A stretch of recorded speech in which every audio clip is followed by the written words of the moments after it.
बनना है तो नीरज चोपड़ा जैसा बनो। इन मक्कारों की तरह अगर बनोगे तो रोजगार की अभिलाषा छोड़ दीजिए, तुम्हारे आने वाले बच्चे चितकबरे पैदा होंगे, मैं गारंटी से बोल रहा हूं। क्योंकि ये रंग बिरंगे जो बागड़ बिल्ले हैं जिनको तुम फॉलो कर रहे हो, ये तुम्हें जीवन में कुछ खास नहीं सिखा पाएंगे, लड़ने के अलावा, गाली देने के अलावा। एमपी पटवारी में घोटाला हो रहा है, जो टॉपर नहीं होना चाहिए था वो टॉपर हो रहा है, जिसकी औकात पेपर पास करने की नहीं है मध्य प्रदेश में पटवारी टॉपर हो रहा है। कच्चा बादाम, ये मटका लो, वो मटका लो, जीवन इसी में निकल जाएगा। रील में फंसे हुए हैं, डेटा फ्री मिल ही रहा है, क्या मुद्दों से लेना है। तुमको लगता है रील की दुनिया ही वास्तविक दुनिया है। जब बड़े होगे 10 साल के बाद समझ में आएगा, रोड के किनारे ठेला लगाओगे, फिर रील की तरह चिल्लाओगे, ए कच्चा बादाम, कच्चा बादाम।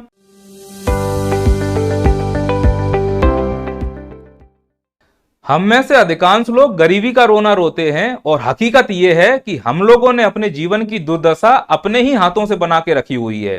क्योंकि जीवन में जो हमें काम करना चाहिए वो तो हम करते नहीं हैं, और हम ऐसे कामों में लगे हुए होते हैं जिनको करने से हमारे जीवन में किसी भी प्रकार की कोई तरक्की हो ही नहीं सकती। उदाहरण के तौर पर आपको क्या करना चाहिए, जैसे आज संसद में बजट पेश हुआ है, तो हम सभी भारतवासियों को वो बजट सुनना चाहिए था, और उस बजट को पढ़कर यह एनालिसिस करना चाहिए था कि सरकार ने हमको क्या क्या सुविधाएं दी हैं और कौन कौन सी सुविधाएं और देनी चाहिए थी। जब बजट पढ़ोगे, चीजों को समझोगे, तो अपने अधिकारों की जानकारी होगी और तुम तक वो सुविधाएं आएंगी और तुम गरीबी के चक्कर से बाहर आ जाओगे। पर तुम ऐसा नहीं कर रहे हो। तुम क्या कर रहे हो? तुम वो काम कर रहे हो जिसको करने से तुमको कोई फायदा नहीं होगा। नेताओं की रैलियों में जा रहे हो, फालतू समय में अश्लील गाने सुन रहे हो, या फिर पंडित मौलवियों के मंडपों में बैठ रहे हो जिससे वो तुम्हें भविष्य के सपने दिखा रहे हैं। सपने देखने से सपने पूरे नहीं होते हैं। सपने पूरे करने के लिए मेहनत करनी पड़ती है। मेहनत तो हम लोग कर रहे हैं, पर गलत दिशा में। कैसे? जो हमको करना चाहिए वो हम कर ही नहीं रहे हैं। उदाहरण के तौर पर समझना, भारत का एक ट्रेंड समझिए। इस व्यक्ति को देखो, इनका नाम है नीरज चोपड़ा जी। जब यह विनिंग मेडल ओलंपिक से लेकर आए थे तो इनके पीछे भीड़ देखिए, स्वागत के लिए लोग देखिए। यानी जो भारत में मेहनत करता है, उस मेहनत को समझने के लिए लोग मेहनती भी होने चाहिए। मेहनत करके मेडल लाया, पीछे लोग नहीं हैं, उसका स्वागत करने के लिए लोग खड़े ही नहीं मिले। बाद में 2-4 लोगों ने स्वागत किया, और जिन लोगों ने स्वागत किया वो मेहनती लोग थे, क्योंकि मेहनत की कद्र मेहनत समझता है। ऊपर इन मक्कारों को देखिए, ये कौन है, इनका समाज में क्या योगदान है, इस बात के अलावा कि इन्होंने जाकर टीवी पर गालियां दे दी, इससे लड़ाई कर ली, उससे लड़ाई कर ली। क्योंकि देश की प्रकृति समझिए आप क्या है, कि अगर आप किसी को गाली दे सकते हो, किसी को धक्का मुक्की कर सकते हो, किसी की बेइज्जती कर सकते हो, किसी के ऊपर मजाक बना सकते हो, तो तुम स्टार हो। और ऐसे स्टारों का सम्मान हो रहा है। चूंकि ये मक्कार हैं तो मक्कारों का सम्मान मक्कार ही करेंगे। तो ये जो पीछे भीड़ खड़ी हुई है, मक्कारों की भीड़ है, और कई मक्कार मुझे देख रहे होंगे, तो उनको ये लग रहा होगा कि ये भी एक मक्कार है जो मेरे मक्कार के बारे में मक्कारी की बात कर रहा है। और फिर ये भीड़ ये बोलेगी कि सर हम गरीब हैं, हमें रोजगार नहीं मिल रहा है। अरे हरामखोरो, जब तुमने यहां पर इसको फॉलो किया है तो ये तुमको वही देगा जो इसने अचीव किया है, मक्कारी। तो तुम्हें मक्कार ही बना रहा है, तो फिर रोजगार की मांग क्यों कर रहे हो? रोजगार के लिए मेहनत होना चाहिए, अपने अधिकारों की जानकारी होनी चाहिए। बनना है तो नीरज चोपड़ा जैसा बनो। इन मक्कारों की तरह अगर बनोगे तो रोजगार की अभिलाषा छोड़ दीजिए, तुम्हारे आने वाले बच्चे चितकबरे पैदा होंगे, मैं गारंटी से बोल रहा हूं। क्योंकि ये रंग बिरंगे जो बागड़ बिल्ले हैं जिनको तुम फॉलो कर रहे हो, ये तुम्हें जीवन में कुछ खास नहीं सिखा पाएंगे, लड़ने के अलावा, गाली देने के अलावा। अगर जीवन में आगे कुछ करना चाहते हो तो अपने ऊर्जा को सही समय पर, सही स्थान पर और सही दिशा में लगाएं, अन्यथा आपका जीवन निश्चित तौर पर एक गलत रास्ता पकड़ लेगा, और पकड़ रहा है। उदाहरण ऐसे समझना कि जिनको बीसीसीआई की कमान संभालनी चाहिए थी वो गुटखा पान मसाला बेच रहे हैं, और जिन्हें गुटखा पान मसाले का शौक है वो बीसीसीआई की कमान संभाल रहे हैं। इन भाई साहब ने कभी बल्ला नहीं पकड़ा होगा। बस चूंकि ये गृह मंत्री के लड़के हैं इसीलिए इनकी योग्यता है और इनको इस पद पर बैठा दिया जाएगा। जब योग्य व्यक्ति इस पद पर नहीं बैठेगा तो फिर वो संस्था कभी ग्रो नहीं कर पाएगी, और भविष्य में संस्था मुंह के बल गिरेगी। क्योंकि जो योग्य व्यक्ति हैं वो पान मसाला बेचने में लगे हुए हैं, और जिन्हें पान मसाले का शौक है वो बीसीसीआई की कमान संभाल रहे हैं। ठीक इसी प्रकार से अभी मध्य प्रदेश की पटवारी का रिजल्ट आया है, और एक बच्ची ने उसमें टॉप किया है, और इस बच्ची को नर्मदापुरम के बारे में नहीं मालूम कि वो जिला है या संभाग है। उस बच्ची को मध्य प्रदेश का पटवारी टॉप किया गया है, तो भ्रष्टाचार ही है ना। तो जो अयोग्य हैं वो टॉप कर रहे हैं, और जो योग्य हैं वो लाठियां खा रहे हैं। इसीलिए देश हमारा आगे नहीं जा पा रहा है। इसीलिए मैं बोल रहा हूं कि जो होना चाहिए वो नहीं हो रहा है, और जो नहीं होना चाहिए वो इस देश में निरंतर होता जा रहा है। इस देश में पंडालों में, मौलवियों पंडितों के पंडालों में, ये देखो एक बाबा का पंडाल लगा हुआ जो प्रवचन सुना रहा है। यहां भौकाल देखो आप, कितना शानदार यहां पर माहौल बना हुआ है, चकाचौंध है चारों तरफ, यहां पर प्रवचन हो रहे हैं।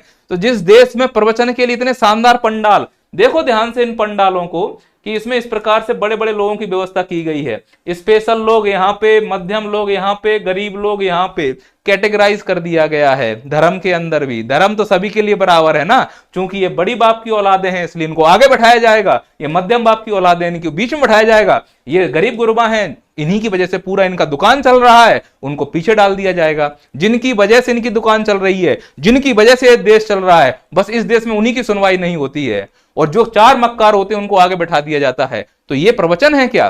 तो जिस देश में प्रवचन के लिए माहौल हो, भौकाल हो, जिस देश में शानदार इस प्रकार का इंफ्रास्ट्रक्चर रातों रात तैयार कर दिया जाता हो, और उसी देश में अस्पतालों की हालत, स्कूलों की हालत इस प्रकार से हो, तो वो देश समझ जाना कहां पर पहुंचने वाला है। तो हमें करना क्या था?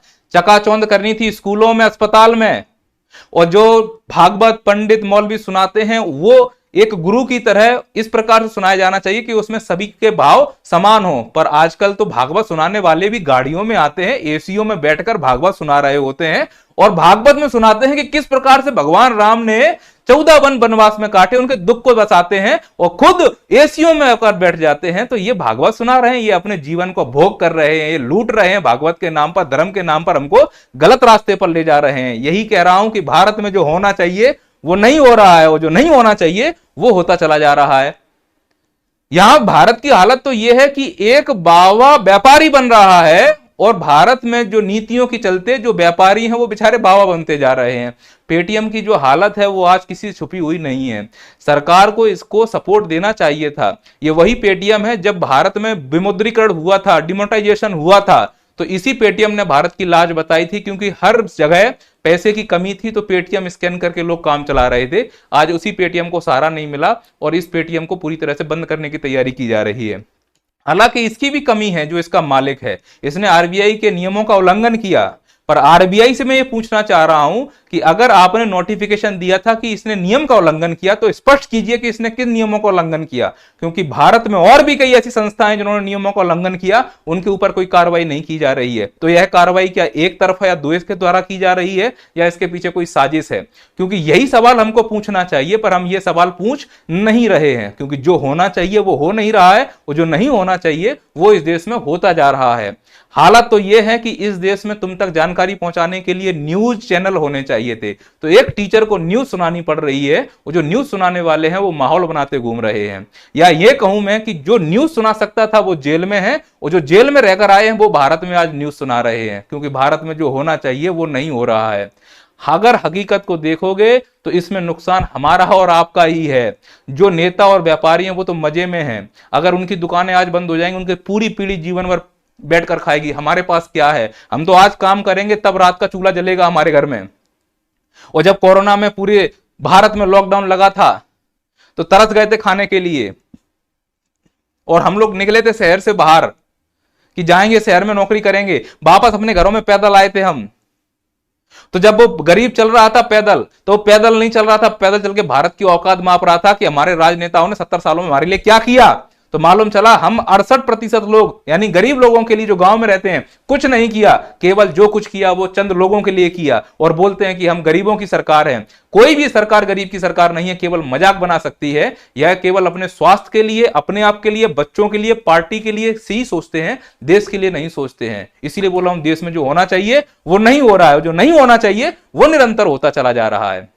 इस देश में आप देखो एक कंट्राडिक्शन सा बन चुका है। एक तरफ ये बोला जा रहा है कि 80 करोड़ लोगों को अनाज देंगे, और दूसरी तरफ बोला जा रहा है कि हम 5 ट्रिलियन इकोनॉमी बनाएंगे। कैसे संभव है? 80 करोड़ लोगों को आप अनाज देने का मतलब है कि वो लोग अनाज भी नहीं खरीद पा रहे हैं। नहीं सर, ये तो कोरोना की बात थी। कोरोना के बाद भी यहां पर स्पष्ट रूप से लिखा हुआ है कि 2023 दिसंबर तक 80 करोड़ लोगों को मिलेगा मुफ्त अनाज। अब तो कोरोना नहीं है 2023 में, अब तो इकोनॉमी पटरी पर आ गई है। तो इसके दो ही कारण हो सकते हैं, या तो कोरोना है या फिर इकोनॉमी पटरी पर नहीं आई है। और अगर दोनों ही नहीं है तो फिर यह अनाज मुफ्त क्यों बांटा जा रहा है? इससे यह स्पष्ट होता है कि भारत में 80 करोड़ लोग भूखे हैं, और दूसरी तरफ तुम बात करते हो 5 ट्रिलियन इकोनॉमी बनाने की। तो ये कंट्राडिक्शन नहीं है तो क्या है? 5 ट्रिलियन इकोनॉमी और 80 करोड़ लोगों को अनाज 5 किलो बांटना, यह कंट्राडिक्शन को पूरी तरह से दिखाता है। भारत में एक परंपरा बिल्कुल बन चुकी है। कैसी बन चुकी है? कि जिन लोगों को बाहर से मंदिर के दर्शन करने चाहिए थे, वो लोग मंदिर में बैठकर पूजा कर रहे हैं, और जिन लोगों को मंदिर में आकर पूजा करनी चाहिए थे वो लोग बाहर से बैठ के दर्शन कर रहे हैं। अब इससे ज्यादा और क्या विपरीत गंगा बहेगी? बोलते हैं ना उल्टी गंगा बह रही है, ये विकास की उल्टी गंगा है। जो काम जिसको करना चाहिए था वो काम वो ना करते हुए कोई भी काम करने में लगा हुआ है। वन मैन आर्मी शो चल रहा है इस देश में। पॉइंट है इस चीज को समझने के लिए कि आखिरकार हमारी दिशा कहां है। जिस देश में बुलेट ट्रेन की बात हो रही हो उस देश में जनरल लोग ऐसे भरकर जाते हैं। समझना इस चीज के लिए कि पहले रेल में जनरल डब्बों की संख्या ज्यादा होती थी, अब अचानक से ऐसा क्या हुआ कि रेल में एसी डब्बों की संख्या बढ़ा दी गई, स्लीपर की संख्या बढ़ा दी गई। एक तरफ हम 80 करोड़ लोगों को अनाज बांट रहे हैं, वो गरीब हैं, दूसरी तरफ हम एसी के डब्बे बढ़ा रहे हैं, बुलेट ट्रेन बढ़ा रहे हैं। इसका मतलब समझो 80 करोड़ लोग जो अनाज खा रहे हैं उनके पास पैसा नहीं है अनाज का, वो एसी में चल लेंगे। अभी इंडिगो फ्लाइट को लेकर विवाद हो रहे हैं। हवाई चप्पल में तुमने बात बोली थी कि हवाई चप्पल वाले को हवाई जहाज में बैठा लेंगे, और जो पहले से हवाई जहाज चल रहे हैं उनको तो तुम सुविधाएं दे नहीं पा रहे हो अच्छी तरीके से। तो इस प्रकार से कंट्राडिक्शन स्पष्ट रूप से दिखाई दे रहा है। इस देश की और हालत क्या बोलूं, इस भालू जैसे शरीर वाले इंसान को देखो, ये बलात्कार का आरोपी है। यह बलात्कार का आरोपी हर बार पैरोल से बाहर आ जाता है। मतलब समझना, बलात्कार का आरोपी पैरोल से बाहर आएगा, लेकिन किसी राज्य का शिक्षा मंत्री है उसको एक केस बनाकर जेल में डाल दिया गया, उसको पैरोल पर बाहर नहीं आने देंगे। अब सर क्या इसके ऊपर आरोप नहीं है? अरे होंगे आरोप, कम से कम ये शिक्षा के लिए काम तो कर रहे हैं। आम आदमी पार्टी के ऊपर मैं तो बोल रहा हूं भ्रष्ट पार्टी है, भारत की सभी पार्टियां भ्रष्ट हैं, लेकिन यह देखो कि जिसने बलात्कार किया उसको पैरोल मिल रहा है, और जो शिक्षा के लिए काम कर रहा था उसको पैरोल नहीं मिल रहा है, उसको बाहर नहीं आने दिया जा रहा है। ऐसा नहीं है केवल इसी राजनेता के ऊपर आरोप लगे हैं, आरोपों की एक लंबी लिस्ट है। मध्य प्रदेश से शुरू करता हूं, व्यापम घोटाला। इस व्यापम घोटाला में शिवराज सिंह चौहान जी का नाम है, वो तो खुलेआम घूम रहे हैं, उनको क्यों नहीं अंदर डाला जा रहा है? चारा घोटाला, 4 दिन के लिए अंदर गए, फिर इस व्यक्ति को बाहर लाया गया और खुले होकर राजनीति कर रहे हैं। इसी प्रकार से महादेव, ये सट्टाबाज ऐप, छत्तीसगढ़ के मुख्यमंत्री, इनको भी खुलेआम बाहर घुमाया जा रहा है। असम के मुख्यमंत्री को कई प्रकार के स्कैम में फंसाया जा रहा है। अरे मैं तो बोलूं, ये देखो, ये रही बीजेपी पार्टी, ये रही कांग्रेस पार्टी, उधर है आम आदमी पार्टी, सभी पार्टियों में कोई ना कोई आरोप तो लगे हुए हैं। ईडी एक नाम का जानवर है जो सभी के घर में जाता घूम रहा है। जब सभी पार्टियां भ्रष्ट हैं तो सभी पार्टियों में बराबर बराबर जाना चाहिए, पर ऐसा लग रहा है कि यह जानवर केवल एक विशेष इशारे से ही काम कर रहा है। तो जो जिसको काम करना चाहिए था वो काम हो ही नहीं रहा है, जिसका परिणाम क्या होगा? कौन भुगतेगा इसका परिणाम? कोई नहीं भुगतेगा, आप और हमारे बच्चे भुगतेंगे। ये देखिए, नियमित नौकरियों में सामान्य वर्ग की हिस्सेदारी सर्वाधिक घटी 6%। नौकरियां खत्म होती जा रही हैं, उद्योग लग नहीं पा रहे हैं। स्टार्टअप के नाम पर जो तुमने पॉलिसी बनाई थी, पेटीएम को तुमने धरातल पर लाकर सिद्ध कर दिया, ये स्टार्टअप केवल और केवल काम की है। क्रोनो कैपिटलिज्म को पूरी तरह से बढ़ावा दिया जा रहा है भारत में। तो ये जो नौकरियों का हिस्सा घट रहा है, इसका क्या परिणाम होगा? आरआरबी, एएलपी वाले बच्चे बेचारे आंदोलन कर रहे हैं, सड़कों पर लाठियां खा रहे हैं, इन सरकार को शर्म नहीं आ रही है। वो अपने हक की मांग कर रहे हैं। 3 लाख वैकेंसियां हैं तो केवल तुम 50,000, 10,000, 5,000 वैकेंसी निकाल रहे हो, ऊंट के मुंह में जीरा। ये जो बच्चे नौकरी पर लगे हुए हैं, एक उम्मीद से 5-5 साल तक रिजल्ट नहीं देते हो, इसका परिणाम यही है कि जो काम हमको करना चाहिए था वो काम हम नहीं कर रहे हैं, और हमको आवाज उठानी चाहिए वो हम नहीं कर रहे हैं। हम तलबे चाटने में लगे हुए हैं, हमारी ये पार्टी, हमारी वो पार्टी, हमारा ये नेता, हमारा वो नेता, हमारा ये धर्म, हमारा वो धर्म, हमारी ये जाति, हमारी वो जाति, और हम ही लोग पिस रहे हैं इसमें। बाकी सब लोग ऐसे से जीवन जी रहे हैं। मध्य प्रदेश पीएससी को देख लो, 60 पोस्ट निकाली, हो अल्लाह हुआ तो 50 पोस्ट और बढ़ा दी गई। इसी प्रकार से हरियाणा की हालत देखो, ये टीजीटी, पीजीटी, सीईटी में बच्चों को फंसा के रखा गया है, 5-5 साल तक इसके रिजल्ट नहीं आ पा रहे हैं। एमपी पटवारी में घोटाला हो रहा है, जो टॉपर नहीं होना चाहिए था वो टॉपर हो रहा है, जिसकी औकात पेपर पास करने की नहीं है, मध्य प्रदेश में पटवारी टॉपर हो रहा है। छत्तीसगढ़ में घोटाला हो रहा है, पेपर लीक कर दिए जाते हैं। अगर पेपर लीक तो ठीक हो, पेपर पेन, देखिए पेपर कैंसिल करना एक समझ में आता है, यहां तो डिग्रियां कैंसिल हो रही हैं। और कितना भ्रष्टाचार इस देश में आप देखोगे, धर्म के नाम पर राजनीति करते हो। मूर्ति इस केंद्र में बना हुआ है, ये उसी मूर्ति के नहीं हो पाए। एक आंधी आई, देखो ये उज्जैन के महाकाल का लोग हमारे हिंदू की मूर्तियां या जमीन चाट रही हैं। इस देश में मूर्तियों से भला किसका हो पा रहा है? जहां देखो वहां मूर्तियां तोड़ी जा रही हैं। बस मैं इतना कहना चाह रहा हूं आप लोगों से, ये जो मूर्तियां लगाई जा रही हैं इसमें किसका फायदा है और किसका नुकसान है? जिसकी मूर्ति लग रही है उसको भी फायदा नहीं है, चौराहे पे खड़ा कर दिया जाएगा, चाहे फिर वो वल्लभ भाई पटेल हो, बाबा साहब हो, महात्मा गांधी हो, लाल बहादुर शास्त्री हो, अटल बिहारी वाजपेयी हो, चौराहे पे खड़ा कर दिया जाएगा। तो जो खड़ा कर रहा है, जो पार्टी खड़ी कर रही है, केवल उसको ही फायदा है, उसके उनका नाम यूज करेंगे। चौराहे पे खड़े होकर उस मूर्ति को भी फायदा नहीं है, धूल लग रही है, पक्षी उस पर पोटी कर रहे हैं, हमको भी फायदा नहीं है, क्योंकि जहां पर वो मूर्ति लगाई गई है उससे आवाजाही में प्रॉब्लम हो सकती है, और कई सारी मूर्तियों में एक्सीडेंट भी हुए हैं, गाड़ियां रात में टकराई भी हैं। तो उस मूर्ति लगाने से ना तो उस मूर्ति को फायदा है, उस महापुरुष की बेइज्जती और हो रही है, क्योंकि रोज धूल लक्कड़ खानी पड़ रही है उनको। जिन महापुरुषों को दिल पे और दिमाग में रखना चाहिए था, उनको हमने चौराहे पर खेल का केंद्र बना दिया है, मजाक बना के रख दिया उन मूर्तियों का। और हम लोगों को लगता है नहीं हमारे समाज में मूर्ति लग रही है, नहीं हमारे भगवान की मूर्ति लग रही है। अरे इन मूर्तियों में उनका मजाक उड़ाया जा रहा है, समझिए। और जब मूर्ति टूटती है तब भी इन्हीं का फायदा होता है जिन्होंने लगाया, क्योंकि जब लगाया था तब बोर्ड मिले थे। अब मूर्ति टूटेगी तो टूटने में हमें ही प्रॉब्लम होगी, अव्यवस्था हमारे यहां होगी, बच्चे हमारे ही लड़ेंगे आपस में, पर वोट इन नेताओं को मिलेंगे। तो जब मूर्ति लगेगी तब हमें कोई फायदा नहीं, मूर्ति टूटेगी तब भी हमें कोई फायदा नहीं, दोनों तरफ से हमें नुकसान ही है। पर हम इस पे आवाज ही नहीं उठा रहे हैं, क्योंकि हमें वो काम करना ही नहीं है जिससे हमें तरक्की मिले। पूरा भारत तो वो करने में लगा हुआ जो उसे नहीं करना चाहिए, चाटुकारिता। तो ये मूर्ति के खेल में जो हम फंसे हुए हैं, तो अपने मुद्दे को भूल जाते हैं। हमें ये आवाज उठानी चाहिए कि हमारी सुख सुविधाएं, जैसे कि अभी कोरोना में ऑक्सीजन की कमी पड़ गई थी, तो अभी वर्तमान में कुल कितने सिलेंडर प्लांट हैं ये बताइए, सरकार से पूछना चाहिए। सरकार से पूछना चाहिए कि आपने जो 2016 में नोटबंदी की उससे हमें क्या फायदा हुआ, और जब आपने नए नोट लाए फिर से उनको बंद कर दिया उससे हमें क्या फायदा हुआ, और जो पेटीएम को जो बंद कर दिया गया है इसका विकल्प क्या होगा। क्या इसके लिए पूरी सरकार को सूचना नहीं देनी चाहिए कि जिन लोगों ने फास्टैग लगाए हैं अपने गाड़ियों में पेटीएम के, उनका क्या होगा, कैसे ट्रांसफर होगा। तो इस प्रकार की वैकल्पिक व्यवस्था के सवाल हमसे पूछने चाहिए सरकार से हम लोगों को। पेट्रोल डीजल महंगा हो रहा है, सवाल नहीं पूछ रहे हैं। गैस महंगी हो रही है, सवाल नहीं पूछ रहे हैं। बस हम एक चीज में मस्त हैं कि रील में फंसे हुए हैं, कच्चा बादाम, ये मटका लो वो मटका लो, जीवन इसी में निकल जाएगा। और रील में फंसे हुए हैं, डेटा फ्री मिल ही रहा है, क्या मुद्दों से लेना है। तुमको लगता है रील की दुनिया ही वास्तविक दुनिया है। जब बड़े होगे 10 साल के बाद समझ में आएगा, रोड के किनारे ठेला लगाओगे फिर रील की तरह चिल्लाओगे, ये कच्चा बादाम।